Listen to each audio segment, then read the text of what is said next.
Some of the president's attention, meantime, is being diverted to another part of Africa. Massive demonstrations are posing a threat to Egypt's elected president. Today, the army is warning President Mohamed Morsi that if he doesn't address concerns of protesters, the army will step in.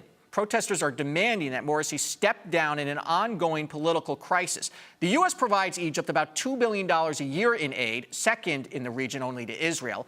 And today, President Obama addressed the crisis. What is clear right now is that although Mr. Morsi was elected democratically, there's more work to be done to create the conditions in which everybody feels that their voices are heard and that the government is responsive and truly representative. And so what we've encouraged the government to do is to reach out to the opposition and work through these issues in a political process. It's not the U.S.'s job to determine what that process is, but what we have said is go through processes that are legitimate and observe rule of law. Egypt's economy has profound challenges, and the protests only highlight them. Unemployment is now 13%. That's up from 9% in 2010. Critics say much-needed reforms have not been implemented by the new regime and that the country continues to rely on outside aid. Abdallah Schleifer is the former Cairo bureau chief of NBC News, and he joins us now from Egypt. Abdallah, thank you so much for spending some time with us tonight. Happy to be with you, Andrew. Why don't you just first give us an update on these protests, and do you get the sense that they represent a significant portion of the people or just a disgruntled portion? No, it's a very significant portion of the people. I mean, Cairo, even in the presidential election 1 year ago, Cairo did not support Morsi. His opponent carried the city by a small percentage, but indeed that's significant because Morsi did well elsewhere. This is a huge demonstration.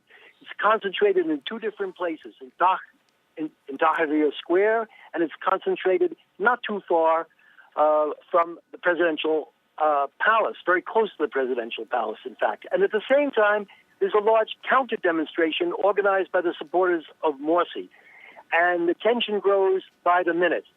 The army has made an ultimatum. And that ultimatum, I'd say, is a bit more direct than the remarks by President Obama, which are really sort of difficult to interpret. Well, let me ask you this, because, you know, the protests may be politically driven, but of course the economy is very challenging right now, and we have been waiting for 3 years for economic reforms. What does the government need to do on the economy? Well, when Morsi's government came into, took power, it intended to delay making the necessary austerity measures, hoping that they could have a quick election for a permanent parliament. Nobody wants to make austerity measures with elections just a month or two away. I mean, but what happened is they weren't able to have that second round of parliamentary elections that would have been based on a more permanent parliament that could have then they could have introduced the measures. Now what they've been doing is introducing these measures, these austerity measures, by stealth. Without any great fanfare. The price of electricity has gone up, fuel has gone up. Have they been cutting back? Have they been cutting back on the fuel subsidies, because that is one of the key portions here, correct? Yes. Well, they have a whole plan they're supposed to unveil this summer, where they cut back on subsidies, and theoretically, and it's very complicated, and it involves a new electronic ID card, and the question is whether it will succeed. The other question is whether this government will still be in power to see that through. Well, let me ask you this. It's not just...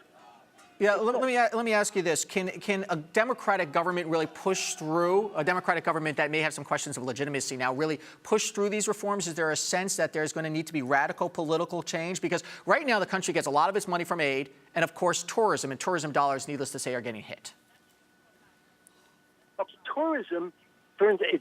Tourism specifically is in a very bad way. I mean, people are not going to come to this country when there's so much unrest. And that has to do with investments also. Investments are very low. There's no investment coming in.